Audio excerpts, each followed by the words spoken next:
సినిమాలో ఒక సన్నివేశం ఎలా తీస్తారంటే మెషిన్ గన్ తీసుకొని గాల్లోకి ఎగిరి ఇలా తిరుగుతూ కాలుస్తుంటాడు చూసారా. నిజానికి గాల్లోకి ఎగిరి 10 రౌండ్లు 20 రౌండ్లు కాలవడం అనేది సాధ్యం కాదు. కానీ అది ఎలా తీస్తారంటే కింద ఎగిరినట్టు తీస్తారు. తీసిన తర్వాత మళ్ళీ అదే కింద ఉండి గాల్లో ఎగిరినప్పుడు ఎలాంటి మూమెంట్ ఇస్తుందో అదే మూమెంట్ ఇస్తారు. కానీ కాళ్ళ వరకు చూపెట్టరు, కేవలం నడుము వరకే చూపెడతారు.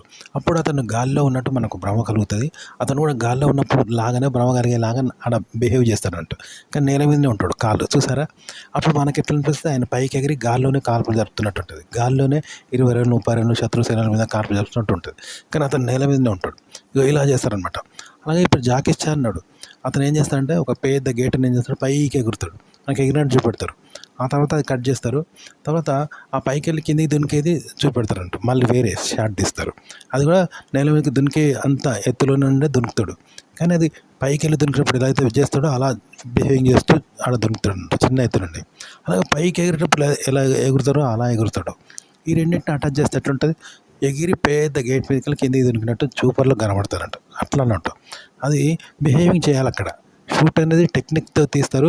ఇతని బిహేవింగ్ కూడా అలాగే ఉండాలి, పైకి ఎగిరినట్టు మళ్ళీ పైకి వెళ్ళి కింద పడ్డట్టు ఇట్లా దునుకుతున్నట్టు. కానీ అది అని పై ఎత్తుకి ఎగురుడు, ఎత్తు నుండి కిందికి దిగుడు, చిన్న ఎత్తేది అట్లా అనమాట. ఉదాహరణకి హిందీ సినిమాలో కానీ తెలుగులో కూడా బాంబు చేసిండు. 2 బుల్లెట్ల మీద ఒక వ్యక్తి అటు కాలు ఇటు కాలు పెట్టుకొని పోతూ ఉంటాడు స్పీడ్లో. కానీ అది మనిషి పోతూ ఉంటాడు, అట్లా ఉండడు కదా నిలబడి. మరి ఎట్లా పోతాడంటే కింద వెల్డింగ్ చేస్తానంట, 2 బుల్లెట్లు విడిపోకుండా చేసి దాని మీద నిలబడితే ఈజీగా పోవచ్చు కదా నిలబడి, పైన హీరో అట్లా ఉంటుంది. కానీ చూపర్లకు అది కనబడినారు కింద వెల్డింగ్ అట్లా అంటారు. కానీ పైన నిజంగానే పోయినట్టు మనకు బిహేవింగ్ చేస్తూ ఉంటారు, అట్లా పోయినట్టు అదనమాట టెక్నిక్. మీరు ఆర్టికల్స్లో కూడా ఇలా యూజ్ చేయొచ్చు. ఏదైనా ఒక విషయాన్ని చెప్పినప్పుడు ఇప్పుడు వీడియోలో కూడా సన్నివేశాలు ఎలాగే తీస్తారంటారు. డ్రెస్ చేంజ్ చేసినట్టు, బట్టలు ఇప్పినట్టు, గుండెలు ఇప్పినట్టు, ఆ తర్వాత డ్రెస్ ఆడబడేసినట్టు, డోర్ పెట్టుకున్నట్టు, కాళ్ళని చూపెడితే అనుకుంటాం, డ్రెస్ ఇప్పేసినట్టు, బట్టలు ఇప్పేసినట్టు ఇలాంటివి చూపెడతారు కదా. అది ఇలా అన్నట్టు భ్రమ కల్పిస్తారంటూ. అదో షాట్ ఇదో షాట్ తీసి అన్నీ కనబడితే మనకు నిజంగా డ్రెస్ వేసినట్టు, బటన్స్ ఇప్పినట్టు, కాళ్ళు చూపెడతారు న్యూడ్గా, చూసారా ఇట్లా అన్నట్టు. అయితే సన్నివేశాలు లాగా తీస్తారనమాట. అయితే మీరు ఒక కంటెంట్ కూడా ఇలాగే చెప్పచ్చు, ఇలాగే భ్రమ కలిపేలాగా చెప్పచ్చు, ఇలాగే రాయొచ్చు. మీరు ఆర్టికల్ ఏదైనా రాయాలనుకుంటే కంటెంట్ కెమెరా ముందు మీరు చదివిన ఆర్టికల్ కూడా ఇలాగే చెప్పచ్చు, బాగుంటుంది. సో ఇదంతా ఎలాంటిదంటే ఇప్పుడు సినిమాల్లో మనం సినిమా చూస్తాం, కానీ సినిమా షూటింగ్ ఎలా తీస్తారు అనేది చూడం కదా. సినిమాలో ఫేక్, అది నిజంగా కాదు, మనకు కొన్ని టెక్నిక్స్ పెట్టి చూస్తారు కదా, తీస్తారు కదా సన్నివేశాలు, అలాంటిది అనమాట. అయితే కంటెంట్ కూడా అలాగే చేయాలి, కంటెంట్ కూడా ఇలాగే రాయాలన్నమాట. అంటే డైరెక్షన్, కంటెంట్లో కూడా డైరెక్షన్ ఉండాలి.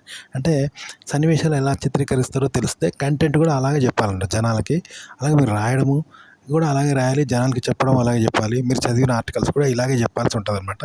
అద్భుతంగా ఆడియన్స్ దాన్ని వింటారు, చివరి దాకా చూస్తారన్నమాట ఒక సినిమాలాగా. ఓకే, మనకు సినిమాలో సన్నివేశాలు ఇప్పుడు యూట్యూబ్లో చూడండి, సినిమా షూటింగ్ ఎలా తీస్తారో చూస్తే మీకు అర్థమైద్ది అనమాట. డైరెక్షన్ ఏంటో మీకు అది చూస్తే అర్థమైద్ది. అయితే ఇది ఆర్టికల్స్ కూడా అంతే అనమాట, సేమ్ ఇదే వర్తిస్తుంది. ఇప్పుడు చెప్పాను కదా, ఆ విధంగా మీరు చదివిన వేరే వాళ్ళ వీడియోలు కానీ, వేరే వాళ్ళ ఆర్టికల్స్ కానీ, మీరు విన్న విషయాలు కానీ, మీరు ఊహించిన, మీరు క్రియేట్ చేసిన విషయాలు కానీ ఇదే విధంగా చెప్పాలన్నమాట. ఈ మాత్రం దానికి తెలియక మీరు ఏం చేస్తారు, వేరే వాళ్ళ వీడియోలను డౌన్లోడ్ చేసుకోవడము, వాటిని వేరే రకంగా మీరు పెట్టడము, ఏదో దాన్ని మార్చి ఎడిటింగ్ చేసి పెట్టి రీయూజ్డ్ కంటెంట్ అని తెచ్చుకుంటారు.